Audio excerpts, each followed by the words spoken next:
2021, gue 20 tahun, and this is my story.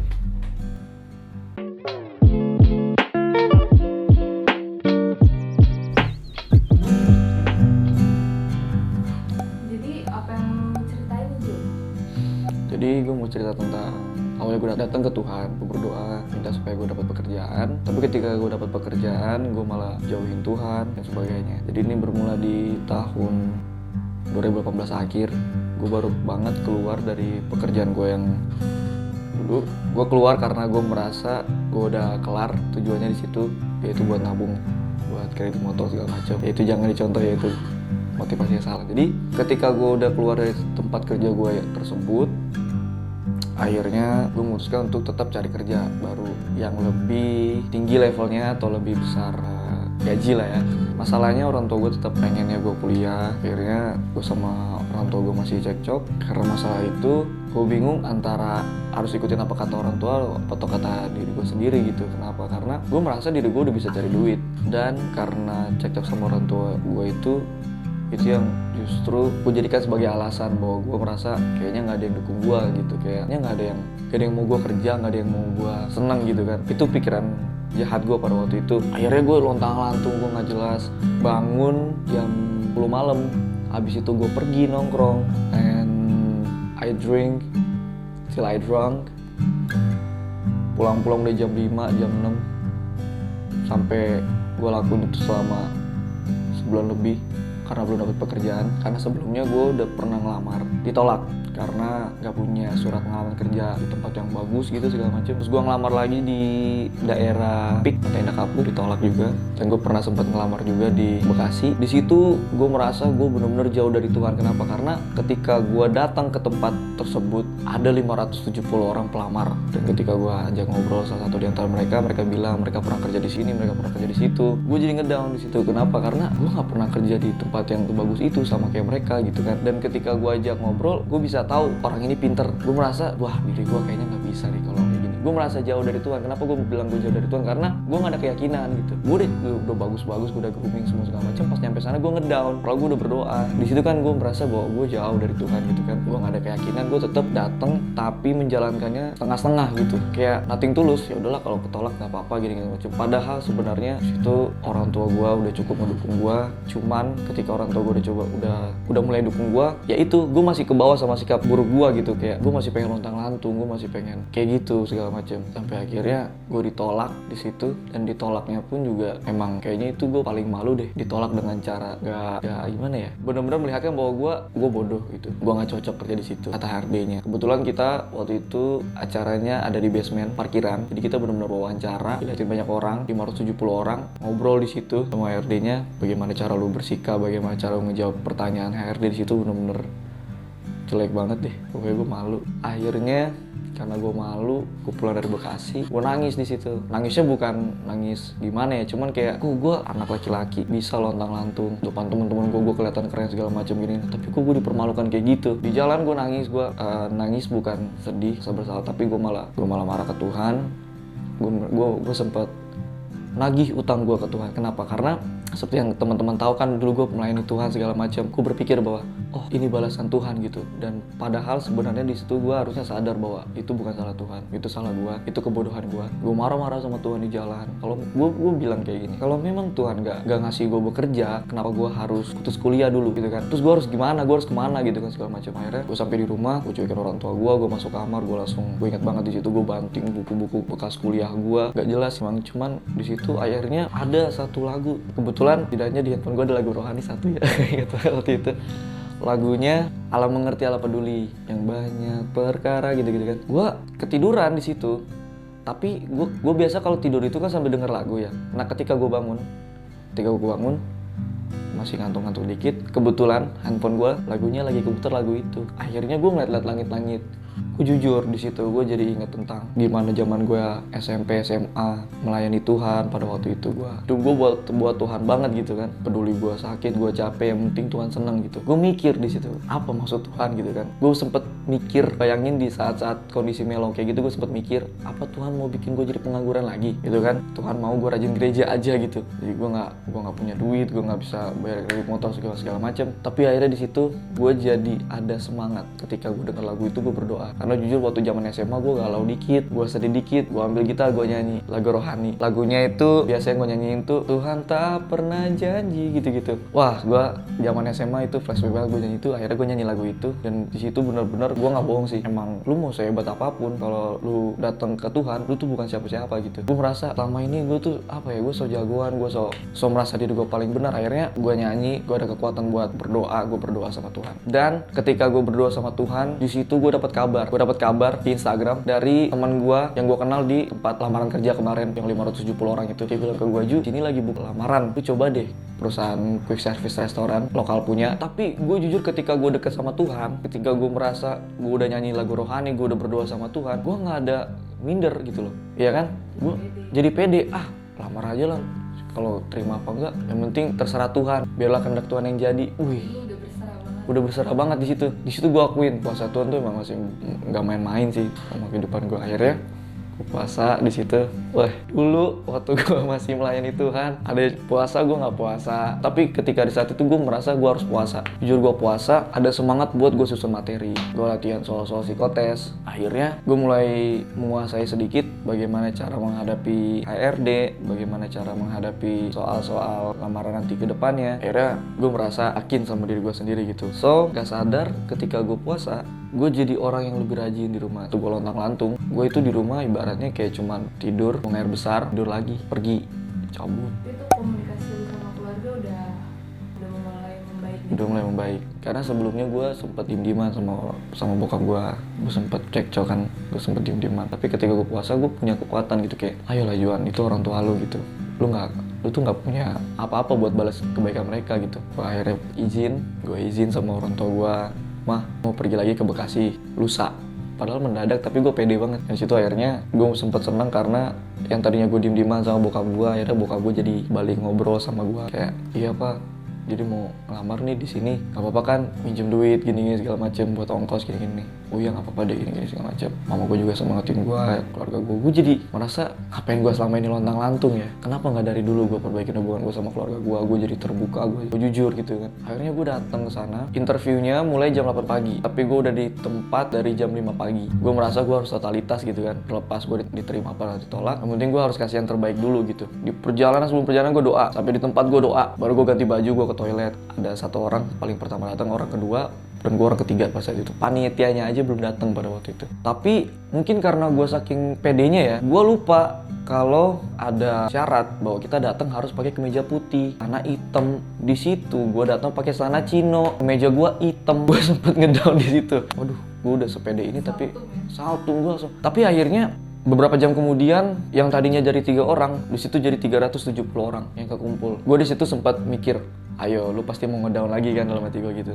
Nggak bisa, lu nggak boleh ngedown. Lu harus buktiin lu siapa gitu. Akhirnya alurnya sih cukup berantakan. Alur jalannya pendaftaran, registrasi nitianya itu nggak nanya siapa yang datang paling pertama, semua segala macam, semua langsung dikumpulin baris. Dan ada surat absennya itu, kertas absen buat isi nama, tanda tangan, langsung dikasih ke orang paling depan. Akhirnya mereka rebut-rebutan. Temen gue aja yang orang paling pertama datang, akhirnya dia bisa isi nama dia di urutan ke 136. Sedangkan gue ada di nomor 27. Tapi itu nggak masalah kan. Sebenarnya sih di atas 300, ada 400 lebih gitu. Tapi yang diterima untuk interview pada saat itu 370, sisanya disuruh pulang. Gue bersyukur di situ. Mulailah tahap pertama. Di sini benar-benar gue merasa kayak di atas gue tuh Tuhan gitu. Jadi kayak dia ngasih tahu gue kayak punya kekuatan, gue punya sosok yang nemenin gue di samping gitu loh. Wawancara tahap pertama, puji Tuhan gue lolos. Dan di tahap pertama itu gue inget banget ada 80 orang yang pulang karena nggak lolos. Di saat itu gue masuk untuk wawancara, gue berdoa. Keluar dari wawancara gue tetap berdoa. Gue benar-benar orang jadi kayak apa ya? Gue berdoa banget di situ. Akhirnya tahap kedua, jujur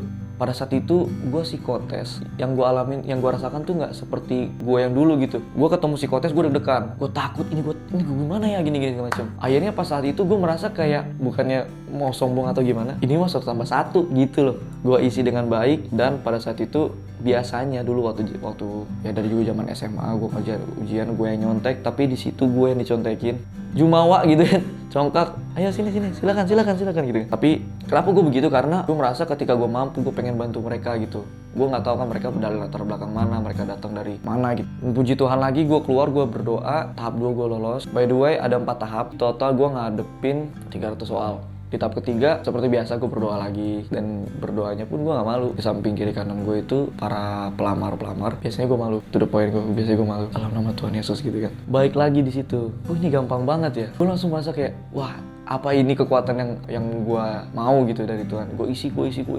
Di situ banyak yang nyontek sama gue gini, gue yang kasih tahu, gue yang bisik-bisikin. Di situ gue melakukan itu bukan karena gue merasa gue hebat. Ya gue tahu, ya udah gue kasih tahu gitu. Tapi di situ gue mikir kayak, gue ngasih tahu gini emang gue udah tentu diterima gitu segala macam ya. Emang udah tentu jawaban gue benar juga. Akhirnya keluar dari situ gue berdoa lagi. Dan puji Tuhannya tahap ketiga gue lolos. Gue langsung telepon nyokap gue, "Mah, Jon tahap ketiga lolos mah," gitu. Tinggal tahap keempat nih gini. Gue foto lah di situ. Antriannya ramai banget tuh. Bisa 180-an. Oh puji Tuhan deh, tetap rendah hati aja. Iya mah, gue nggak pernah kayak gitu sama nyokap gue sebelumnya, kayak ngabarin dia gitu. Gue nggak pernah. Karena gue girang, gue seneng. Akhirnya tibalah di tahap ketiga soal matematika. Gue akuin matematika itu kelemahan gue banget. Tapi ketika gue buka soalnya, seperti biasa gue berdoa lagi.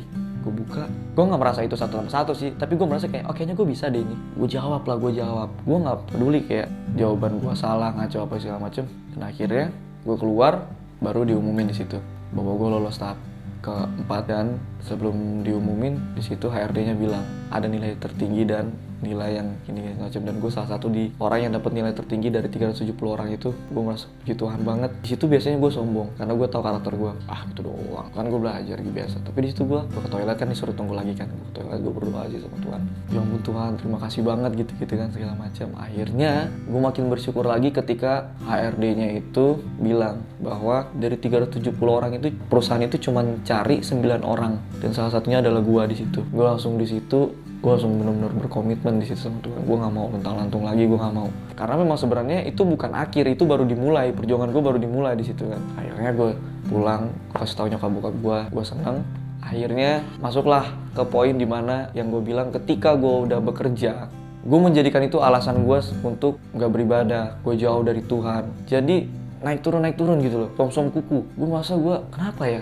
Kayak gitu. Dan gue melakukan itu secara sadar. Jadi pernah gue udah kerja di tempat yang gue ngelamar waktu itu, puji Tuhan semua berjalan dengan baik. Tapi gue memilih pada saat liburan gue istirahat di rumah, gue nggak gereja. Ya mama aja duluan, gue ntar belakangan nyusul. Di situ Tuhan tegur gue lagi. Tuhan tegur gue ketika gue bekerja, gue dipindahin, gue di rolling dari outlet yang satu ke outlet yang lain. Gue kerja dan hari itu gue dikasih tahu, "Juan, besok kamu ke Mangunjaya ya, kamu saya pindahin." Tanpa alasan yang jelas. Dan pindahnya pun besok. Mulai besok gue udah harus kerja di sana, gue udah harus jadi kru di sana seperti biasa. Gue mikir, gue belum gajian, gue belum ada uang, gue harus cari kos-kosan lagi gitu kan. Sedangkan besok gue masuk pulangnya jam 12 malam, gue dapet jatah closing. Di situ gue sempet ngedown, gue sempet ngamuk di situ kan. Kayak kenapa sih ini perusahaan gitu kan? Bukan sama Tuhan ya, by the way, gue ngomong sama perusahaannya. Kenapa sih perusahaan tiba-tiba pindahin orang, pindahin segala macam. Akhirnya di situ gue belum sadar kalau gue ditegur sama Tuhan. Gue tetap malas gereja pada waktu itu. Gue capek, gue habis di mapping, gue habis di rolling. Jadi kalau gue libur, gue pulang ke rumah, gue istirahat, gak salah dong. Akhirnya gak nyampe seminggu, gue di rolling lagi, gue di mapping lagi. "Juan, lu jadinya di Bintara, nggak jadi di sini. Mulai besok lu mulai kerja di sana ya." Kita sebagai bawahan nggak bisa protes apa yang atasan bilang. Gue pulang ke rumah pada waktu itu, gue bilang, "Mah, Jon pindah lagi ke gini segala macam." Orang tua gue bingung, "Kamu tidur di mana, ngekos di mana?" Karena itu jauh dari rumah gue. Sedangkan itu udah malam. Akhirnya gue mutusin untuk pulang pergi. Besoknya gue pulang pergi kerja, terus gue pulang walaupun jauh. Akhirnya gue kerja. Ternyata pas gue kerja di daerah Bintara sih, ternyata itu orang begal. Dan dimana gue dapet jatuh, gue pulang jam 12 malam. Dan katanya di situ jam 10, jam 11 udah biasa. Begal tuh beraksi lah gitu. Sempet gue ragu gitu. Akhirnya atasan gue yang di Bintara bilang, "Udah lu nginep aja di sini, pulangnya besok pagi." Wah nggak bisa gitu. Gue capek gue gitu. Gue keras kepala, gue capek, gue pulang. Gue maksain tetap. Gue pulang malam-malam sampai jam 1. Gue bohong ke orang tua gue. Tapi akhirnya gue merasa gue takut di jalan gitu. Aduh kalau gue kenapa-kenapa gue gimana ya? Akhirnya gue telepon sama orang tua gue. By the way, gue ngomong ke orang tua gue kalau gue dari kosan temen gue bohong. Saat itu gue nyari kosan niatnya gue mau pulang, tapi karena nggak diizinin kan, udah malam, gue cari kosan di situ. Ada orang baik banget yang penjaga kosannya bilang, yaudah kamu tidur dulu aja sini, bayarnya besok gini macam. Bayangin gue harus datang random, gue nanya satpam, Pak di sini ada kosan gini macam gini. Akhirnya gue dapet, walaupun kamarnya kotor banget, kamar kosan yang baru ditinggalin ya kosan-kosan murah gitu kan, kasurnya juga emang kayak gudang. Di situ gue akuin, gue tidur di situ, itu gue nangis lagi sama Tuhan. Gue kalau udah soal Tuhan gue cengeng deh orangnya, gue akuin. Gue nangis, gue berdoa, Tuhan aku mau resign. Aku nyerah kalau kayak gini. Kenapa? Tuhan mau aku kuliah lagi gitu kan. Tuhan gak ngasih aku kerja gini macam. Kenapa gitu. Di situ gue gak sadar, padahal gue sendiri yang jauhin dia gitu. Gue gak gereja, gue gak macam. Gue berdoa, orang tua gue telepon, papa dia semangat gini kasih semangat semua segala macam. Akhirnya ketika orang tua gue ngomong kayak gitu di video call, gue berdoa lagi, gue nyanyi lagi kayak gitu segala macam. Itu udah jadi senjata buat gue gitu, buat supaya gue bisa nerima masalah gitu. Akhirnya gue semangat, dan ternyata gue nggak nyangka malamnya jam subuh pagi itu manajer gue telepon gue setelah gue berdoa kayak gitu, Juan mulai besok kamu di Grand Wisata. Gue kaget di situ. Kenapa Pak? Tapi gue seneng, kenapa? Karena Grand Wisata itu jaraknya deket, gue masih bisa pulang pergi. Gue merasa wah, gue mutusin lah, gue harus gereja, gue harus ini macam. Gue udah mulai sadar diri, gue gereja sampai akhirnya gue udah kerja di Grand Wisata. Tetap masalah gue nggak berhenti di situ. Gue akhirnya punya masalah sama manajer gue, dimana sebenarnya ini bukan masalah tadinya bagi gue, tapi makin kesini gue anggap ini masalah besar. Kenapa? Karena atasan gue ini suka cowok. Akhirnya gue anggap biasa gitu, tapi ternyata ketika dia merasakan dia nggak dapet apa yang diinginkan dari gue gitu, gue jadi ketika dia ngobrol gue bukan diem sih, gue lebih kayak suka menyendiri. Karena pada waktu itu kan di tengah-tengah pandemi, gue bingung gue bayar kosan bagaimana, sedangkan gaji dipotong semua segala macam, tapi jam kerja malah nambah. Dan dia kesel sama gue yang sikapnya sok cool, sok dingin. Di situ gue mikir, kenapa gue harus ngalamin masalah kayak gini gitu kan? Yang biasa aja lah gitu, dapat manajer yang normal aja lah gitu. Kenapa harus dapat yang kayak gitu kan? Sampai akhirnya dia ngasih gue jatah closing selama 5 minggu berturut-turut. Biasanya di tempat kerja gue itu jatah closing itu seminggu 2 kali. Dalam 7 hari lu cuma dapat 2 hari closing. Jadi tiap itu gue datang jam 3 sore, pulangnya jam 1 malam, jam 12 malam baru sampai kosan. Akhirnya di tengah pandemi itu keluarga gue bingung kan. Berdoa lagi sama Tuhan gitu. Kayak kenapa sih gue kayak gini gitu kan. Bahkan sebelum gue pulang gue sempat diancam gue bakal dipecat sama atasan gue hanya karena gue ngaretnya 9 menit. Kita kan break itu 1 jam, tapi gue telat 9 menit masuknya. Sedangkan kru gue, senior gue itu 20 menit, 30 menit ngaret. Ngapain? Ngobrol sama atasan gue. Tapi kenapa gue kayak gini? Apa karena gue karyawan baru? Apa mungkin karena mereka merasa mereka omsetnya menurun, akhirnya mereka mau dengan cara-cara yang seperti itu mengurangi beban. Akhirnya gue merasa kayaknya gue bakal dikeluarin gitu karena mereka lagi kekurangan, omsetnya lagi nurun. Akhirnya di situ gue berdoa sama Tuhan, gue minta ampun sama Tuhan kalau gue udah jarang ibadah, gereja semua segala macam. Akhirnya gue drop, gue sakit pun manajer gue nggak percaya. Padahal gue udah kirim surat dokter via WA, dia nggak percaya. Dia benar-benar kayak, kamu bohong aja, kamu gini. Gue sakit hati di situ. Apa sih salah gue sampai harus kayak gini gitu kan? Perasaan gue kerja beres gitu loh. Bahkan gue sempat berapa kali gantiin jatah libur kru-kru lain karena mereka sakit. Akhirnya gue nggak libur. Akhirnya gue pulang, gue pindah rumah sekeluarga kan. Karena masalah pandemi, gue pindah. Di situ gue mutusin untuk keluar dari tempat itu. Tapi sebelumnya balik lagi, gue berdoa sama Tuhan di kosan. Ada gitar yang di kosan gue itu, gue nangis, gue berdoa minta ampun sama Tuhan. Dan di situ gue buat komitmen yang gak main-main pada waktu itu. Kalau udah kayak gini, udah menyangkut keluarga, gue gak bisa. Tuhan, aku mau rajin-rajin ibadah lagi gini macam. Kalau memang Tuhan gak kendakin aku di sini, ya udah, aku pulang, aku mau ibadah. Jujur ketika gue kangen sama masa-masa gue melayani dulu. Gue kangen kayak kita bisa bareng-bareng. Gue mikir kayak, kenapa giliran gue ada masalah kayak gini gue baru inget Tuhan, baru kangen gitu kan. Tapi akhirnya Tuhan jawab bahwa gue memang harus beribadah dengan cara akhirnya gue dapet rumah baru, keadaan ekonomi keluarga gue dipulihkan. Akhirnya ya kalaupun gue resign, keluarga gue nggak kenapa-kenapa dan gue juga nggak merasa rugi. Akhirnya dari situlah gue merasa bahwa selama ini yang salah itu bukan keadaan, bukan orang lain, tapi gue sendiri yang salah. Kenapa? Karena harusnya ketika gue susah gue datang ke Tuhan gitu loh. Tapi gue merasa diri gue mampu, gue sombong, gue kuat, gue bisa ngadepin ini semua sendiri. Pada akhirnya itulah gue jatuh, Dan sekarang gue sadar, gue udah bilang sama Tuhan, apapun pekerjaan gue nanti, apapun yang bakal gue lakuin, gue tetap bakal rajin ibadah. Gue gak mau kayak dulu lagi, gue gak mau lantang-lantung lagi, gue mau balik kayak dulu. Gimana kayak, ya gue kalau udah masuk gue ke gereja, gue berdoa gitu kan. Memang gue rasain banget sih, akhirnya gue bisa ngumpul lagi kan bareng kayak gini, bareng temen-temen. Di situ gue merasa, kok kalau gue gak ada duit, gue gak sedih gitu kan. Dulu gue gak ada duit aja gue stres.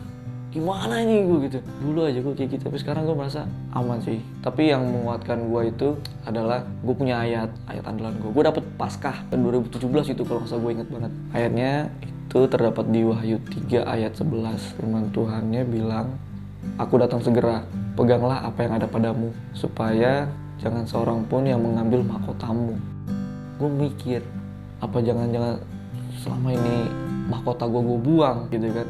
Karena gue sendiri gue percaya bahwa setiap orang itu punya mahkotanya masing-masing. Mahkota yang Tuhan kasih kita, yang Tuhan karuniakan kita itu banyak bentuknya, bisa berupa talenta, kemampuan atau kuasa untuk berbuat baik dan benar, membantu orang, segala macam dan lain sebagainya. Gue merasa kita tuh punya mahkota gitu yang Tuhan kasih, dan akhirnya gue sadar bahwa kemarin gue buang mahkota gue menyalahgunakan mahkota gue berhenti dari pelayanan cuman karena gue merasa diri gue paling benar. Gue sadar bahwa mahkota itu dari Tuhan, gue harus punya tanggung jawab gitu sama mahkota gue gitu kan. Jadi itu sih, gue percaya bahwa ketika kita buang menyalahgunakan mahkota yang Tuhan kasih, kita bakal kehilangan harta gitu. Kayak seorang yang kabur dari kerajaannya, pasti dia susah kan, dia bingung mau kemana, dia gini segala macam. Ya itu sih pesan gue sih, jangan buang mahkota kita. Kayak apa kata Om Sumarno bilang tuh, jadikanlah kesulitan sebagai kesempatan. Harusnya kan itu kan kesempatan buat kita supaya kita bisa lebih dekat dengan Tuhan, membantu orang banyak, melayani Tuhan segala macam. So jangan jadi gue yang dulu. Ini pelajaran buat gue. Pesan lu nih ke teman-teman kita yang nonton. Kalau soal itu mungkin gue nggak bisa jawab gimana caranya, tapi gue punya prinsip gitu. Jadi gini, waktu gue SMP ada yang pernah bilang bahwa sebenarnya dalam diri kita itu ada iblis sama malaikat yang sedang bertarung gitu buat memperebutkan jiwa kita gitu kan. Nah, kalau si iblis menang, kita jadi hidupnya jadi nggak benar. Kalau si malaikatnya menang, kita jadi benar hidupnya. Nah, masalahnya gimana caranya supaya si iblis ini menang? Orang itu pernah bilang, iblis itu bisa menang ketika kamu kasih dia senjata. Apa senjatanya iblis? Senjatanya iblis itu adalah ketika kita sombong, gua iri, gua dengki, gua merasa diri gua mampu, gua egois, gua merasa diri gua paling benar. Itu sama aja kayak kita ngasih senjata buat iblis menang, memenangkan diri kita gitu. Tapi gimana supaya si malaikat bisa menang? Ya itu kebalikannya. Senjatanya si malaikat adalah ketika kita bisa melayani Tuhan, kita membantu orang, kita sabar, kita jujur, kita setia, kita jangan malas, kita rendah hati, nggak sombong. Itu sih yang bikin si malaikat itu punya senjata. Maka ketika si malaikat menang, ya otomatis jiwa kita dikuasai oleh malaikat, Roh Kudus. Akhirnya pikiran kita, hati kita jadi terkondisikan, jadi aman. Itu sih menurut gue. Jadi ya pilihan kita sebagai anak muda, kita mau bantu yang mana? Si iblis atau malaikat? Itu sih cerita gue. Thank you Juan atas sharingnya buat teman-teman yang udah nonton. Semoga lewat sharing dan pengalaman dari Juan bisa memberkati teman-teman yang nonton. Amin. Thank you banget. Thank you. God bless you.